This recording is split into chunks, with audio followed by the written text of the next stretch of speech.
തുടരും എന്ന ചിത്രത്തിന് ശേഷം വീണ്ടും അതേപോലൊരു ആഘോഷത്തിന് തയ്യാറെടുക്കുകയാണ് ഓരോ മോഹൻലാൽ ആരാധകരും. കാരണം തുടരും എന്ന ചിത്രത്തിന് ശേഷം അതേ കോമ്പിനേഷൻ വീണ്ടും ആവർത്തിക്കുകയാണല്ലോ. ഇത്തവണ എന്തെങ്കിലുമൊക്കെ വ്യത്യാസം ഉണ്ടായിരിക്കും എന്നത് ആരാധകർ ഉറപ്പിക്കുന്ന കാര്യമാണ്. കാരണം തരുൺ മൂർത്തിയും മോഹൻലാലും വീണ്ടും ഒന്നിക്കുകയാണല്ലോ. അതിനൊപ്പം ഈ ആഘോഷത്തിനെ 10 മടങ്ങ് വർദ്ധിപ്പിക്കാൻ പോകുന്ന ഒരാൾ കൂടിയുണ്ട്, ജെക്സ് ബിജോയ്. പുള്ളിയുടെ ബിജിഎം ആണ് ആ പടത്തെ വേറെ ലെവൽ എത്തിച്ചത്. ലാലേട്ടനെ നമ്മൾ കാണാൻ ആഗ്രഹിക്കുന്നതിന്റെ അപ്പുറത്തേക്ക് ആ ബിജിഎം മോഹൻലാലിനെ എലിവേറ്റ് ചെയ്തത് വേറെ തലത്തിലൂടെയാണ്. വീണ്ടും ഇതാ ജെക്സ് ബിജോയ്, തരുൺ മൂർത്തി മോഹൻലാലിന് വേണ്ടി ഒരുമിക്കുന്നു. അതും L366 എന്ന ചിത്രത്തിലൂടെ. തുടരും എന്ന ചിത്രത്തിൽ ആ വിൻഡോയിലൂടെ ചാടി വന്ന മോഹൻലാലിന് ജെക്സ് ബിജോയ് ഒരു ബിജിഎം ഇട്ടിരുന്നു. അത് ഇന്നും പ്രേക്ഷകരിൽ രോമാഞ്ചം ഉണ്ടാക്കുന്ന സീനാണ്. അതുപോലൊരു ഐറ്റം പുതിയ ചിത്രത്തിലും പ്രതീക്ഷിക്കാം എന്ന് തന്നെ പറഞ്ഞുകൊണ്ട് എത്തിയിരിക്കുകയാണ് കഴിഞ്ഞ ദിവസം പ്രേക്ഷകർ. കാരണം ജെക്സ് ബിജോയും തരുൺ മൂർത്തിയും ഒരു ചിത്രം പങ്കുവച്ചു. അവർ രണ്ടുപേരുടെയും 3ാം അംഗത്തിന്റെ ചിത്രം. അതുമായി ബന്ധപ്പെട്ട് വലിയ ചർച്ചകളാണ് പ്രേക്ഷകർ നടത്തിയത്. ഞാനിപ്പോ 10-70 സിനിമകളിൽ വർക്ക് ചെയ്തുകൊണ്ടിരിക്കുകയാണെന്ന് ജെക്സ് ബിജോയ് പറയുകയാണ്. അങ്ങനെ ഓൾമോസ്റ്റ് 70 സിനിമകൾ ചെയ്ത് നിൽക്കുമ്പോൾ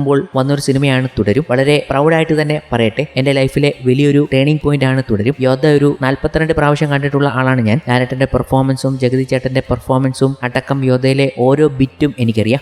എനിക്ക് ഏകദേശം 70 സിനിമ എടുക്കേണ്ടി വന്നു മോഹൻലാലിന്റെ ഒരു സിനിമ ചെയ്യാനായിട്ട്. തുടരുമേൽ എല്ലാം ഉണ്ട്. നമ്മുടെ ഡ്രീം കോംബോ, ലാലേട്ടൻ, ശോഭന, അവരുടെ ഒരു ഫാമിലി സോങ്, അവരുടെ വളരെ ഇന്റൻസ് ആയ ഒരു ഡ്രാമ സ്കോർ ചെയ്യാൻ പറ്റി. പിന്നെ എനിക്ക് ഒരുപാട് പ്രിയപ്പെട്ട സെക്കൻഡ് ഹാഫിലെ ആ ഒരു ജയിൽ ഫൈറ്റും ആ ജയിൽ ഫൈറ്റിന്റെ സീക്വൻസ് എന്നെ കാണിക്കുമ്പോൾ തന്നെ ലാലേട്ടൻ ചാടുന്ന ആ ഷോട്ട് കണ്ടപ്പോഴേ എനിക്ക് കിട്ടിയ രോമാഞ്ചം തിയേറ്ററിൽ മെയിൻറ്റെയിൻ ചെയ്യണം എന്ന് മാത്രമേ ഞാൻ ചിന്തിച്ചിട്ടുള്ളൂ. തുടരും സിനിമയുടെ ഏറ്റവും വലിയ പോസിറ്റീവ് ഘടകങ്ങളിൽ ഒന്ന് ഇതിലെ ജെക്സ് ബിജോയുടെ മ്യൂസിക് ആണെന്ന് നിസ്സംശയം പറയാൻ പറ്റും. കാരണം സിനിമ തുടങ്ങിയ ശേഷമുള്ള കഥ തുടരും എന്ന സോങ് മുതൽ തന്റെ മാജിക് ജെക്സ് കാണിക്കുന്നുണ്ടായിരുന്നു. ആ പാട്ട് കേട്ട് ഒപ്പം ആ വിഷ്വൽസ് കണ്ടപ്പോൾ കണ്ണു നിറഞ്ഞു പോയ ഒരുപാട് ആളുകളെ എനിക്കറിയാം. പിന്നീട് ഇതിലെ കൺമണി പൂവേ എന്ന പാട്ട് ഒരു പക്ക ഫാമിലി മെലഡി മൂഡിൽ നൈസായിട്ട് പുള്ളി ചെയ്തു വെച്ചിട്ടുണ്ട്. അതിനെല്ലാം പുറമെ ജെക്സ് സെറ്റ് ചെയ്തു വെച്ച ബാക്ക്ഗ്രൗണ്ട് സ്കോർ വൻ പൊളിയും ഇന്റൻസുമായിരുന്നു. ഇന്റർവൽ പോർഷൻ മുതൽ സിനിമയുടെ മൂഡ് മാറുന്നതിന് അനുസരിച്ച് ഈ ബാക്ക്ഗ്രൗണ്ട് സ്കോറുകളും അതിനനുസരിച്ച് മാറിയത് പല സീനുകളിലും നമുക്കൊരു കണക്ഷൻ വരാൻ ഹെൽപ്ഫുൾ ആയിരുന്നു. പിന്നെ ആ എപ്പിക് ജയിൽ ഫൈറ്റ് സീനിൽ പിന്നെ പറയണ്ടല്ലോ. കാടേറും കൊമ്പ